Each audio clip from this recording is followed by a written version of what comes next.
Hey YouTube fans of amplifier repair, today on the workbench we've got the Blue Voodoo BV-6212. It's a 60 watt combo amp with two 12-inch speakers, 6 L6 outputs and 12 AX7. It has that annoying hum indicative of bad filter caps and an intermittent loss of sound and volume. Definitely something to do with this tube socket, which leads me to believe it's broken solder connections.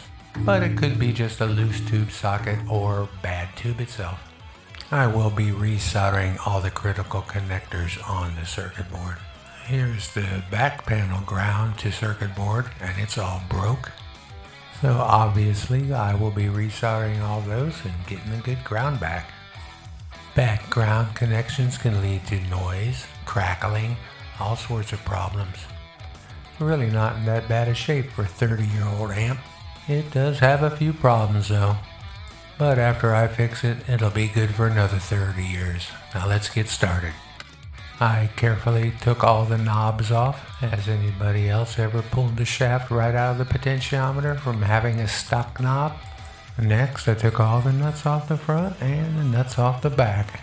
A few more screws holding the back panel to the chassis, and then the back panel comes right off.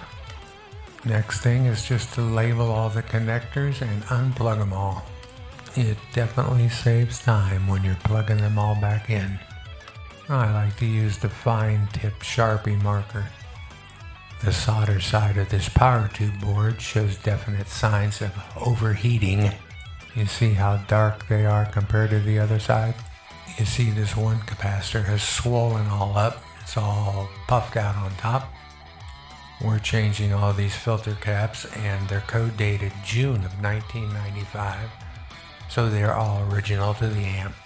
Recapping the power supply is a common practice. Okay, we have the circuit board out on the bench, and here's what the chassis looks like with the circuit board out. Now, it may be difficult for you to see, but there are some broken solder connections on this inverter. I first used a brass brush and then followed up with 1000 grit sandpaper to clean all these connector pins on this power tube board.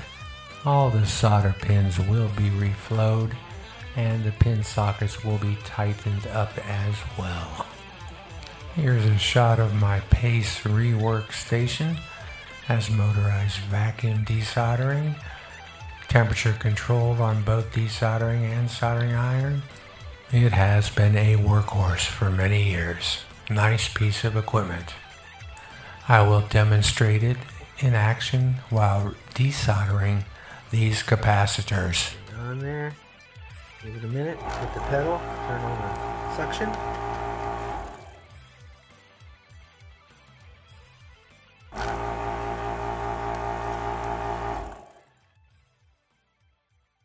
I'll just desolder the rest of them and be ready to put the new ones in. I had 2 of the capacitors in stock, but I will be ordering the rest from DigiKey. And right on schedule, FedEx dropped them off today. 6 new capacitors. The new 47 microfarad at 550 volts and the new 100 microfarad at 500 volts. All 6 have been increased by 100 volts. So it took about 5 minutes to solder them all in. So please enjoy a little bit of my original song called Dave's Boogie while we watch the soldering process.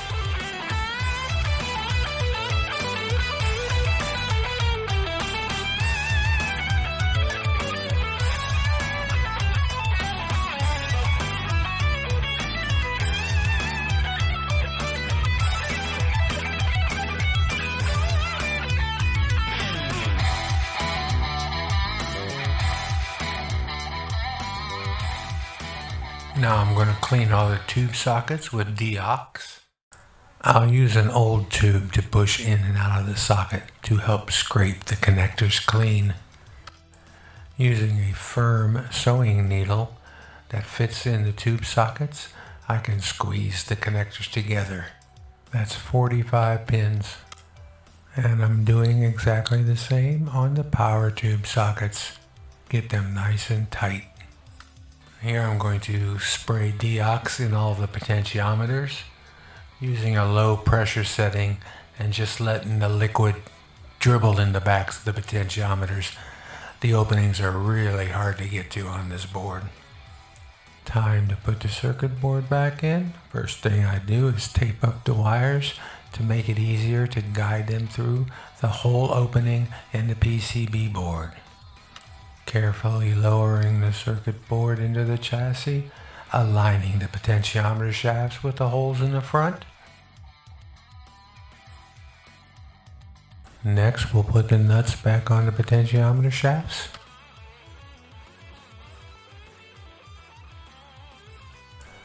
Then the 6 screws that hold the PCB board to the chassis. Installing the washers that go on the output jacks for the back panel. Installing the back panel. I will mention that I'll just finger tighten everything until all the screws are in place. Then once I'm certain that everything is aligned up as it should be, they will all be tightened down.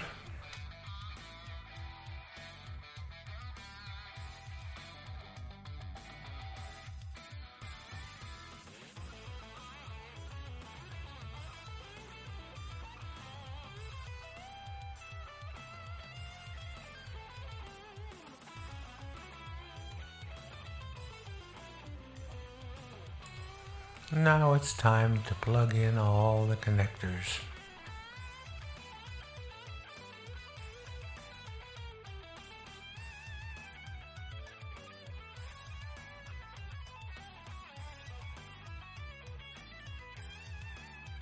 Everything's plugged back in where it's supposed to go. Now it's time to put the tubes in. Okay, the tubes are in. The chassis is still on the bench. Let's give it the first sound test. Ah, the hum is gone. Nice and quiet now. Yeah, got it on the clean channel. And distortion channel.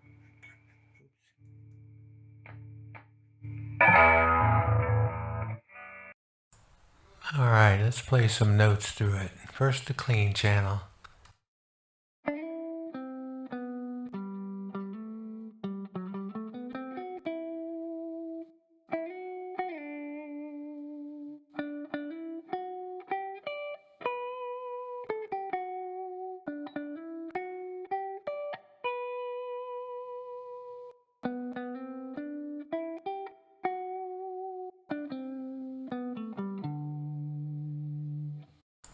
Sounds pretty sweet to me.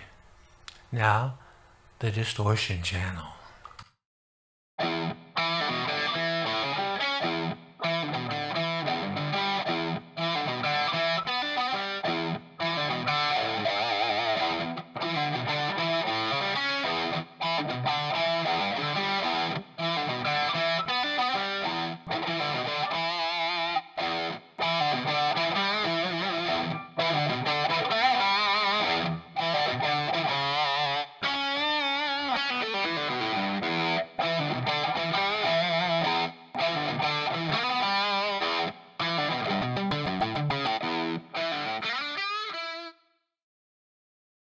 I'd say that's a successful repair.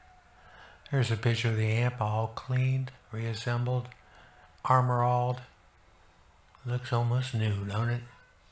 And this was my first try at a repair video. Hoped you liked it. If you liked this and want to see more, please give it a thumbs up.